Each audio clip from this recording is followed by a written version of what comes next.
ಬೇನಾಮಿ ಹೆಸರಿನಲ್ಲಿ ಅಕ್ರಮ ಆಸ್ತಿ ಗಳಿಕೆ ಆರೋಪ ಸಚಿವ ಸತೀಶ್ ಜಾರಕಿಹೊಳಿ ಬಾಬಾ ಇಡಿ ವಶಕ್ಕೆ. ಇಡಿ ಅಧಿಕಾರಿಗಳು ರೇಡ್ ಅನ್ನು ಮಾಡಿದ್ದು.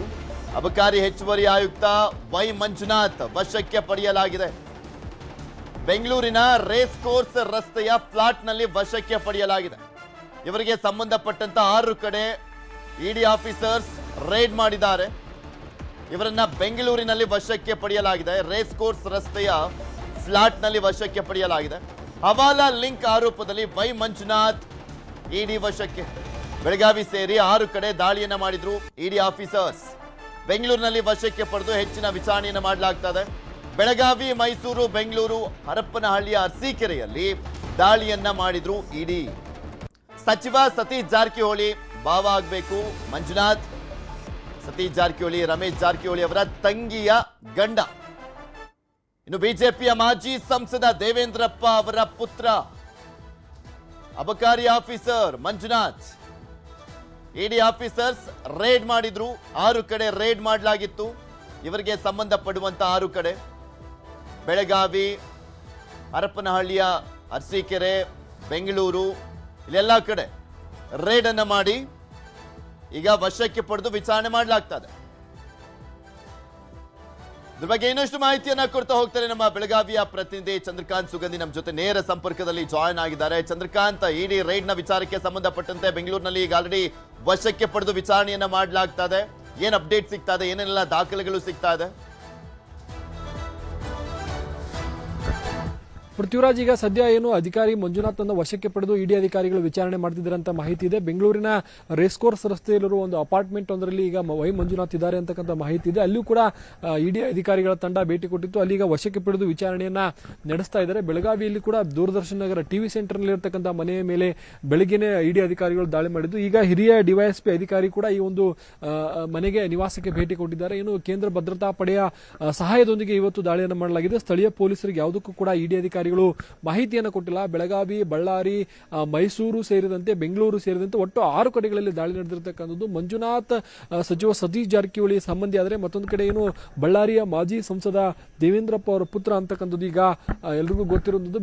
ಬೆಳಗಾವಿಯ ಅಬಕಾರಿ ಇಲಾಖೆಯಲ್ಲಿ ಕಳೆದ 15 ವರ್ಷಗಳಲ್ಲಿ ವಿವಿಧ ಹುದ್ದೆಗಳಲ್ಲಿ ಇವರು ಕೆಲಸವನ್ನ ಮಾಡ್ತಿದ್ರು. ಅದಕ್ಕಿಂತಲೂ ಮೊದಲು ಮೈಸೂರಿನಲ್ಲಿದ್ರು. ಬಳಿಕ ಈಗ ಬೆಳಗಾವಿಗೆ ವರ್ಗಾವಣೆಗೊಂಡು ಇಲ್ಲೇನೆ ಅನೇಕ ವರ್ಷಗಳ ಕಾಲ ಕೆಲಸವನ್ನ ಮಾಡಿದ್ರು. ಜೊತೆಗೆ ಏನು ಅಂದ್ರೆ ಈ ಇಡಿ ದಾಳಿ ಆಗ್ತಕ್ಕಂಥದ್ದು ಅಕ್ರಮ ಹಣ ವರ್ಗಾವಣೆ ಮತ್ತು ವಿದೇಶಕ್ಕೆ ಅಕ್ರಮ ಹಣ ವರ್ಗಾವಣೆ ಹಾಗೆ ಹವಾಲಾ ದಂಧೆಯ ಹಿನ್ನೆಲೆಯಲ್ಲಿ ದಾಳಿಯಾಗಿದೆ ಅಂತಕ್ಕಂಥದ್ದು. ಮತ್ತೊಂದು ಕಡೆ ಏನು ಆದಾಯಕ್ಕಿಂತ ಹೆಚ್ಚು ಆಸ್ತಿಯನ್ನು ಕೂಡ ಹೊಂದಿದ್ದಾರೆ ಅಂತಕ್ಕಂಥ ಮಾಹಿತಿ ಇದೆ. ಈಗ ಇಡಿ ಅಧಿಕಾರಿಗಳಿಗೆ ಯಾವೆಲ್ಲ ದಾಖಲೆಗಳು ಸಿಕ್ಕಿವೆ, ಮುಂದಿನ ಬೆಳವಣಿಗೆಗಳು ಏನು ಅಂತಕ್ಕಂಥದ್ದು ಇಡಿ ಅಧಿಕಾರಿಗಳಿಂದ ತಿಳಿದು ಬರಬೇಕಿದೆ. ಒಟ್ಟಾರೆ ಈಗ ಏನು ದಾಳಿಯನ್ನ ಮುಂದುವರಿಸಲಾಗಿದೆ. ದಾಳಿಯಲ್ಲಿ ಅನೇಕ ಮಹತ್ವದ ದಾಖಲೆಗಳು ಇಡಿಗೆ ಸಿಕ್ಕಿದೆ ಅಂತಕ್ಕಂಥದ್ದು ಗೊತ್ತಾಗಿದೆ. ಇಡಿ ಅಧಿಕಾರಿಗಳು ಎಲ್ಲ ಪರಿಶೀಲನೆ ಬಳಿಕನೇ ಈ ಒಂದು ದಾಳಿಯನ್ನು ಮಾಡಿದ್ದಾರೆ. ಏನು ವೈ ಮಂಜುನಾಥ್ ವಿರುದ್ಧ ಈಗ ಎಫ್ಐಆರ್ ದಾಖಲಾಗುವಂತಹ ಸಾಧ್ಯತೆ ಇದೆ. ಎಫ್ಐಆರ್ ದಾಖಲಾದ ಬಳಿಕ ವಶಕ್ಕೆ ಪಡೆದು ವಿಚಾರಣೆಯನ್ನ ನಡೆಸಲಿದ್ದಾರೆ ಇಡಿ ಅಧಿಕಾರಿಗಳು. ಪೃಥ್ವಿರಾಜ್, ಚಂದ್ರಕಾಂತ್, ಈಗ ಅಂದ್ರೆ ಬೆಳಗಾವಿಯಲ್ಲಿರುವಂತ ನಿವಾಸದಲ್ಲಿ ಅವರ ವೈಫ್ ಇದಾರೆ ಅಂತೆಲ್ಲ ಹೇಳ್ತಾ ಇದ್ರಿ. ಅವ್ರ ಮಕ್ಕಳನ್ನ ಸ್ಕೂಲಿಗೆ ಹೋಗ್ಲಿಕ್ಕೂ ಕೂಡ ಬಿಟ್ಟಿಲ್ಲ ಅಂತ.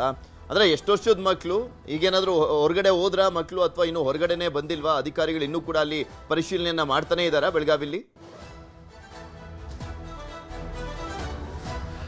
ಬೆಳಗ್ಗೆಯಿಂದಲೂ ಕೂಡ ಬೆಳಗಾವಿಯಲ್ಲಿ ಪರಿಶೀಲನೆ ನಡೆಸ್ತಾ ಇದ್ದಾರೆ. ಅವರ ಮಕ್ಕಳನ್ನ ಶಾಲೆಗೆ ಹೋಗಕ್ಕೆ ಅಧಿಕಾರಿಗಳು ಅವಕಾಶವನ್ನು ಕೊಟ್ಟಿದ್ದರು. ಅವರು ಇಲ್ಲಿಂದ ಶಾಲೆಗೂ ಕೂಡ ಹೇಳಿದ್ದಾರೆ. ಈಗ ಮನೆಯಲ್ಲಿ ಅವರ ಪತ್ನಿ ಇದ್ದಾರೆ ಅಂತಕ್ಕಂಥ ಮಾಹಿತಿ ಇದೆ. ಪತ್ನಿಯಿಂದಲೂ ಕೂಡ ಕೆಲ ದಾಖಲೆಗಳನ್ನ ಪಡೆದಿದ್ದಾರೆ. ಒಟ್ಟು ಬೆಳಗಾವಿ ಸೇರಿದಂತೆ 6 ಕಡೆಗಳಲ್ಲಿ ಈ ಒಂದು ದಾಳಿ ನಡೆದಿತ್ತು. ವೈ ಮಂಜುನಾಥ್ ಬೆಳಗಾವಿ ನಿವಾಸದಲ್ಲಿ ಇಲ್ಲ ಅಂತಕ್ಕಂಥದ್ದು ಅಧಿಕಾರಿಗಳಿಗೆ ಖಚಿತವಾಗಿ ಗೊತ್ತಾದ ಬಳಿಕ ಬೆಂಗಳೂರಿನ ಅಪಾರ್ಟ್ಮೆಂಟ್ ನಲ್ಲಿ ಅವರು ಸಿಕ್ಕಿದ್ದಾರೆ. ಈಗ ಇಡಿ ಅಧಿಕಾರಿಗಳು ಅವರನ್ನು ವಶಕ್ಕೆ ಪಡೆದು ವಿಚಾರಣೆಯನ್ನು ಕೂಡ ನಡೆಸ್ತಾ ಇದ್ದಾರೆ. ಪೃಥ್ವಿರಾಜ್, ಅಂದ್ರೆ ಬೆಳಗಾವಿಯಲ್ಲಿ ಬರೀ ಒಂದೇ ಕಡೆನ ದಾಳಿಯನ್ನ ಮಾಡಲಾಗಿರುವಂತದ್ದು. ಬರೀ ಮಂಜುನಾಥ್ ಓನ್ಲಿ ಫೋಕಸ್ ಅವ್ರ ಮೇಲೆ ಮಾತ್ರ ದಾಳಿ ಆಗಿದೆ ಅಥವಾ ಅವರಿಗೆ ಸಂಬಂಧ ಪಡುವಂತ ಇನ್ನೆಲ್ಲಾದ್ರೂ ಬೆಳಗಾವಿಯಲ್ಲಿ ದಾಳಿ ಆಗಿದೆಯಾ? ಯಾಕೆಂದ್ರೆ ಎಲ್ಲ ದೊಡ್ಡ ದೊಡ್ಡ ರಾಜಕಾರಣಿಗಳೇ ಇರುವಂತದ್ದು ಇವರ ಸಂಬಂಧಿಕರು.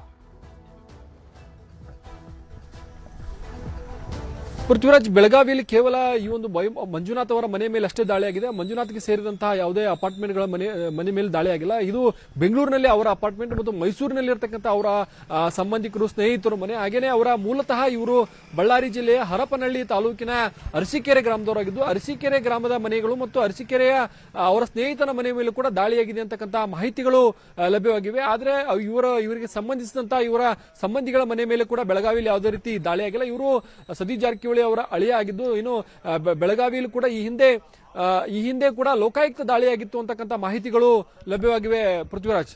ಓಕೆ, ಧನ್ಯವಾದ ಚಂದ್ರಕಾಂತ್ ನಿಮ್ಮೆಲ್ಲ ಮಾಹಿತಿಗಾಗಿ. ಎಸ್, ಸತೀಶ್ ಜಾರಕಿಹೊಳಿ, ರಮೇಶ್ ಜಾರಕಿಹೊಳಿ ಅವರ ತಂಗಿಯ ಗಂಡ ಮಂಜುನಾಥ್, ಮಾಜಿ ಸಂಸದ ದೇವೇಂದ್ರಪ್ಪ ಅವರ ಪುತ್ರ ಮಂಜುನಾಥ್, ಅಬಕಾರಿ ಇಲಾಖೆಯ ಅಧಿಕಾರಿ.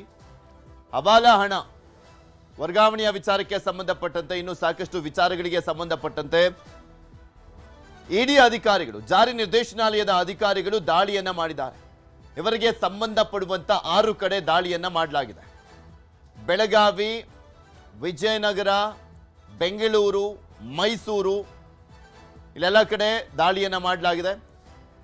ವಿಚಾರಣೆಯನ್ನ ಮಾಡಲಾಗ್ತದೆ. ಈಗ ಆಲ್ರೆಡಿ ಮಂಜುನಾಥ್ ಅವರನ್ನ ವಶಕ್ಕೆ ಪಡೆದುಕೊಂಡು ಬೆಂಗಳೂರಿನಲ್ಲಿರುವಂತಹ ಅವರ ಅಪಾರ್ಟ್ಮೆಂಟ್ನಲ್ಲಿ ವಶಕ್ಕೆ ಪಡೆದು ವಿಚಾರಣೆಯನ್ನ ಮಾಡಲಾಗ್ತಾ ಇರುವಂಥದ್ದು. ಸಂದರ್ಭದಲ್ಲಿ ಏನೇನೆಲ್ಲ ವಿಚಾರಗಳು ಹೊರಗೆ ಬರ್ತವೆ ಅನ್ನುವಂಥದ್ದನ್ನ ಕಾದು ನೋಡಬೇಕು. ಹಣದ ವಿಚಾರ ಏನಾದರೂ ಗೊತ್ತಾಗುತ್ತಾ, ದಾಖಲೆಗಳು ಸಿಗ್ತವ? ಯಾಕೆಂದ್ರೆ ಇಡಿ ಅಧಿಕಾರಿಗಳು ಸುಮ್ಮನೆ ಅಂತೂ ದಾಳಿ ಮಾಡೋದಿಲ್ಲ. ಅವರಿಗೆ ಪಕ್ಕಾ ಇನ್ಫಾರ್ಮೇಶನ್ ಸಿಕ್ಕಿರುತ್ತೆ. ಅದರ ಆಧಾರದಲ್ಲೇ ಸಾಕಷ್ಟು ದಿನಗಳಿಂದ ಹದ್ದಿನ ಕಣ್ ಕೂಡ ಇಟ್ಟಿರ್ತಾರೆ. ಹೇಗೆಲ್ಲ ವ್ಯವಹಾರಗಳು ಆಗ್ತಾ ಇದಾವೆ ಅನ್ನುವಂಥದ್ರ ಬಗ್ಗೆ ಎಲ್ಲ. ಸೊ ಆಧಾರದ ಮೇಲೆನೆ ದಾಳಿಯನ್ನ ಮಾಡಿರ್ತಾರೆ. ಗೋವಾ ಮತ್ತು ಬೆಂಗಳೂರಿನ ಇಡಿ ಆಫೀಸರ್ಸ್ ದಾಳಿಯನ್ನ ಮಾಡಿರುವಂಥದ್ದು. ದಾಳಿಯನ್ನ ಮಾಡಿ ವಿಚಾರಣೆಯನ್ನ ಮಾಡ್ತಾ ಮಾಹಿತಿಯನ್ನ ಕಲೆಕ್ಟ್ ಮಾಡ್ತಾ ಇದ್ದಾರೆ. ಇಡಿಯಲ್ಲಿ ECIR ದಾಖಲಾಗಬಹುದು ಅಂತ ಇಲ್ಲಿ ಪ್ರಮುಖವಾಗಿ ನಾವು ನೋಡ್ತೀವಲ್ಲ, FIR ಅಂತ. ಅದೇ ರೀತಿಯಾಗಿ ಇಡಿಯಲ್ಲಿ ದಾಖಲಾಗಬೇಕಾದ್ರೆ ECIR ಆಗತ್ತೆ ಅದು. ಸೊ ಅದು ದಾಖಲು ಮಾಡಿಕೊಂಡು ಇನ್ನು ಅರೆಸ್ಟ್ ಮಾಡ್ತಾರಾ ಅಥವಾ ವಶಕ್ಕೆ ಪಡೆದು ವಿಚಾರಣೆಯನ್ನ ಮಾಡಿ ಬಿಡಲಾಗುತ್ತಾ, ನಂತರ ಮತ್ತೊಮ್ಮೆ ಹೆಚ್ಚಿನ ವಿಚಾರಣೆಗೋಸ್ಕರ ಅವ್ರನ್ನ ಕರೆಯಲಾಗುತ್ತಾ, ಅದ್ರ ಬಗ್ಗೆ ಇನ್ನಷ್ಟೇ ಮಾಹಿತಿ ಸಿಗಬೇಕಾಗಿದೆ. ಇದ್ರ ಬಗ್ಗೆ ಇನ್ನಷ್ಟು ಮಾಹಿತಿಯನ್ನ ಕೊಡ್ತಾ ಹೋಗ್ತಾರೆ ನಮ್ಮ ಪ್ರತಿನಿಧಿ ಮುನಿರಾಜು ನಮ್ಮ ಜೊತೆ ಸಂಪರ್ಕದಲ್ಲಿ ಜಾಯ್ನ್ ಆಗಿದ್ದಾರೆ. ಮುನಿ, ಬೆಂಗಳೂರಿನಲ್ಲಿ ಮಂಜುನಾಥ್ ಅವ್ರನ್ನ ವಶಕ್ಕೆ ಪಡೆಯಲಾಗಿದೆ. ಯಾವ ಅಪಾರ್ಟ್ಮೆಂಟ್ ನಲ್ಲಿ ಇದ್ರು, ಎಷ್ಟೊತ್ತಿಗೆ ವಶಕ್ಕೆ ಪಡೆಯಲಾಗಿದೆ, ಏನೆಲ್ಲ ಅಪ್ಡೇಟ್ ಸಿಗ್ತಾ ಇದೆ? ಇವರ ಬೆಂಗಳೂರಿನ ನಿವಾಸದಲ್ಲಿ ಏನಾದರೂ ಸಿಕ್ಕಿದೆಯಾ? ಪೃಥ್ವಿ, ಈಗಾಗಲೇ ಏನು ಬೆಂಗಳೂರಿನ ಒಂದು ಅಪಾರ್ಟ್ಮೆಂಟ್ ನಲ್ಲಿ ಮಂಜುನಾಥ್ ಅವರು ಇದ್ರು ಅನ್ನೋ ಒಂದು ವಿಚಾರ ಕೂಡ ಈಗ ಇರೋದು. ಮತ್ತೆ ಇಡಿ ಅಧಿಕಾರಿಗಳ ದಾಳಿ ಸಂದರ್ಭದಲ್ಲಿ ಅವರು ಕೂಡ ಮನೆಯಲ್ಲಿದ್ರು. ಮತ್ತೆ ಕೆಲವು ದಾಖಲೆಗಳನ್ನ ಪರಿಶೀಲನೆ ಮಾಡಿ ಈಗ ಅವರನ್ನು ವಶಕ್ಕೆ ಪಡೆದು ಒಂದು ವಿಚಾರಣೆ ಮಾಡುವಂತ ಕೆಲಸವನ್ನು ಕೂಡ ಮಾಡ್ತಾ ಇದ್ದಾರೆ. ಸುಮಾರು 5-6 ಅಧಿಕಾರಿಗಳ ತಂಡ ಏನಿದೆ ಅವರು ಬೆಳಗ್ಗೆ ಸುಮಾರು 6:30ರಿಂದ ಈ ಒಂದು ದಾಳಿಯನ್ನ ಮಾಡಿ ಈಗ ಅವ್ರ ಮನೆಯಲ್ಲಿ ಕೆಲವು ಕಡತಗಳನ್ನು ಕೂಡ ಪರಿಶೀಲನೆ ಮಾಡ್ತಾ ಇರೋದು. ಏನು ಇವರು ಅಬಕಾರಿ ಇಲಾಖೆಯ ಒಂದು ಹೆಚ್ಚುವರಿ ಆಯುಕ್ತರು ಕೂಡ ಆಗಿರೋದು. ಆದ್ರಿಂದ ಈ ಒಂದು ಅಧಿಕಾರಿಗೆ ಸಂಬಂಧಪಟ್ಟಂತೆ ಈಗ ಮನೆಯಲ್ಲಿ ಶೋಧ ಮಾಡುವಂಥದ್ದು, ಮತ್ತೆ ದಾಖಲೆಗಳಿರ್ಬೋದು, ಮತ್ತೆ ಇವರ ಆದಾಯದ ಮೂಲ ಇರ್ಬೋದು, ಈ ಎಲ್ಲ ಒಂದು ವಿಚಾರಗಳ ಬಗ್ಗೆ ಈಗ ಇಡಿ ಅಧಿಕಾರಿಗಳ ತಂಡ ಕೂಲಂಕುಷವಾಗಿ ಪರಿಶೀಲನೆ ಕೂಡ ಮಾಡ್ತಾ ಇದ್ದಾರೆ. ಆದ್ರಿಂದ ಈಗ ಅವರನ್ನ ಏನು ವಶಕ್ಕೆ ಪಡೆದು ತಮ್ಮ ಸುಪರ್ದಿಯಲ್ಲಿ ವಿಚಾರಣೆ ಮಾಡುವಂತ ಕೆಲಸವನ್ನು ಕೂಡ ಈಗ ಇಡಿ ಅಧಿಕಾರಿಗಳು ಮಾಡ್ತಾ ಇರೋದು.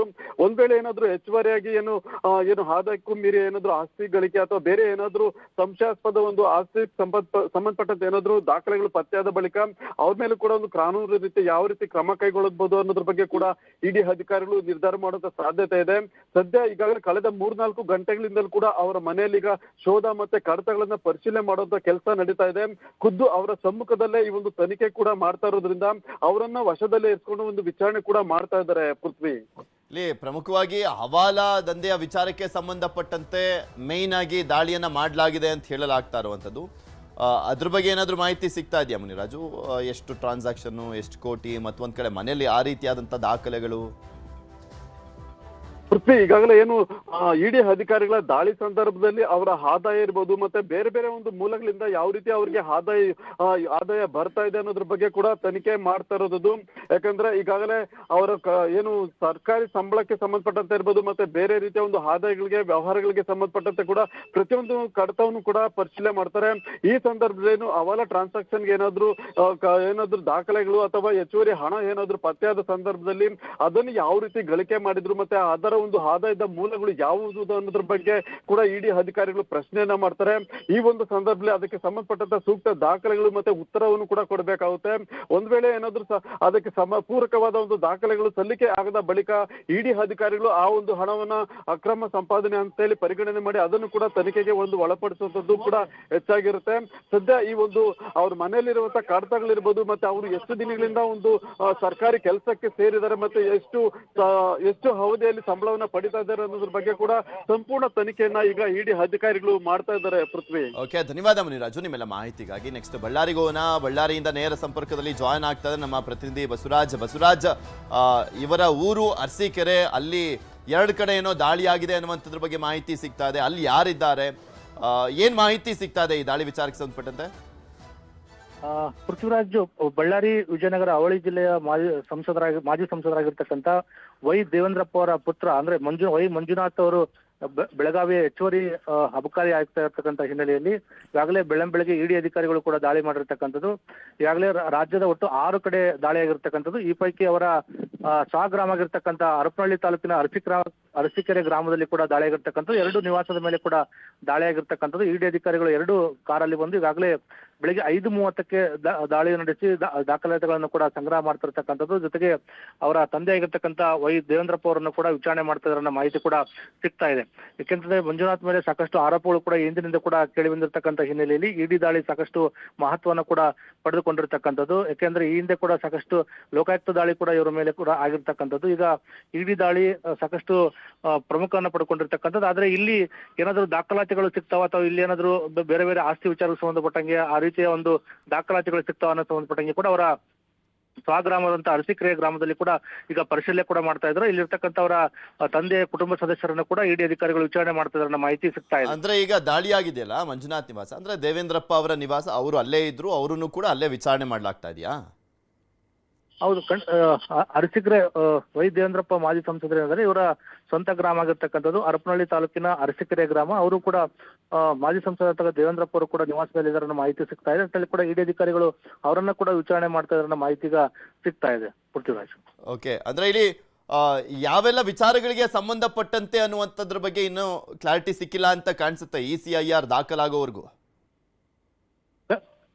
ಖಂಡಿತ ಪೃಥ್ವಿರಾಜ್, ಯಾಕಂದ್ರೆ ಸಾಕಷ್ಟು ಆರೋಪಗಳು ಕೂಡ ಒಂದು ಹವಾಲ ವರ್ಗಾವಣೆ ಸಂಬಂಧಪಟ್ಟಂಗೆ ಇರ್ಬೋದು ಅಥವಾ ಬೇರೆ ಬೇರೆ ಅಕ್ರಮ ಆಸ್ತಿ ಗಳಿಕೆ ಆರೋಪ ಇರ್ಬೋದು. ಈ ರೀತಿಯಾದಂತ ಆರೋಪಗಳು ಕೂಡ ಇವ್ರ ಮೇಲೆ ಇರ್ತಕ್ಕಂಥ ಹಿನ್ನೆಲೆಯಲ್ಲಿ ಸಾಕಷ್ಟು ಸಾಕ್ಷ್ಯಾಧಾರಗಳನ್ನ ಕಲೆಯಕ್ಕೆ ಇಡಿ ಅಧಿಕಾರಿಗಳು ಏಕಕಾಲಕ್ಕೆ 6 ಕಡೆ ಕೂಡ ದಾಳಿ ಮಾಡಿರ್ತಕ್ಕಂಥದ್ದು. ಅದು ಬೆಳಗಾವಿ, ಬೆಂಗಳೂರು, ವಿಜಯನಗರ ಜಿಲ್ಲೆ ಸೇರಿದಂತೆ ಜೊತೆ ಗೋವಾದಲ್ಲಿ ಕೂಡ ಒಂದು ತಂಡ ಹೋಗಿದೆ ಅನ್ನೋ ಮಾಹಿತಿ ಕೂಡ ಸಿಗ್ತಾ ಇದೆ. ಈ ನಿಟ್ಟಿನಲ್ಲಿ ಕೂಡ ಅವರ ಹಣಕಾಸಿನ ವ್ಯವಹಾರ ಸಂಬಂಧಪಟ್ಟಂಗೆ ಕೂಡ ಇಡಿ ಅಧಿಕಾರಿಗಳು ಅಧ್ಯಯನ ಕಂಡಿಟ್ಟಿರ್ತಕ್ಕಂಥದ್ದು. ಆ ನಿಟ್ಟಿನಲ್ಲಿ ಕೆಲವೊಂದು ಮಾಹಿತಿಯನ್ನ ಆಧರಿಸಿ ಇಡಿ ಅಧಿಕಾರಿಗಳು ಇವತ್ತು ದಾಳಿ ಮಾಡಿರ್ತಕ್ಕಂಥದ್ದು ಕೂಡ ಮೇಲ್ನೋಟಕ್ಕೆ ಗೊತ್ತಾಗ್ತಾ ಇದೆ. ಆ ನಿಟ್ಟಿನಲ್ಲಿ ಕೂಡ ಇಡಿ ದಾಳಿ ಸಾಕಷ್ಟು ಮಹತ್ವವನ್ನು ಕೂಡ ಪಡೆದುಕೊಂಡಿರ್ತಕ್ಕಂಥದ್ರೆ ಇವರ ಸಂಬಂಧಿಕರು ಸಾಕಷ್ಟು ಪ್ರಭಾವಿ ರಾಜಕಾರಣಿಗಳಾಗಿರ್ತಕ್ಕಂಥ ಹಿನ್ನೆಲೆಯಲ್ಲಿ ಆ ಒಂದು ಏನಾದರೂ ನಂಟಿದೆ ಅನ್ನೋ ಸಂಬಂಧಪಟ್ಟಂಗೆ ಕೂಡ ಇಡಿ ಅಧಿಕಾರಿಗಳು ಈಗ ಒಂದು ದಾಖಲಾತಿ ಅದಕ್ಕೆ ಸಂಬಂಧಪಟ್ಟಂಗೆ ಮಾಹಿತಿಯನ್ನು ಕೂಡ ಕಲೆ ಹಾಕ್ತಾ ಇದ್ದಾರೆ ಪೃಥ್ವಿರಾಜ್. ಓಕೆ, ಧನ್ಯವಾದ ಬಸವರಾಜ್ ನಿಮ್ಮೆಲ್ಲ ಮಾಹಿತಿಗಾಗಿ.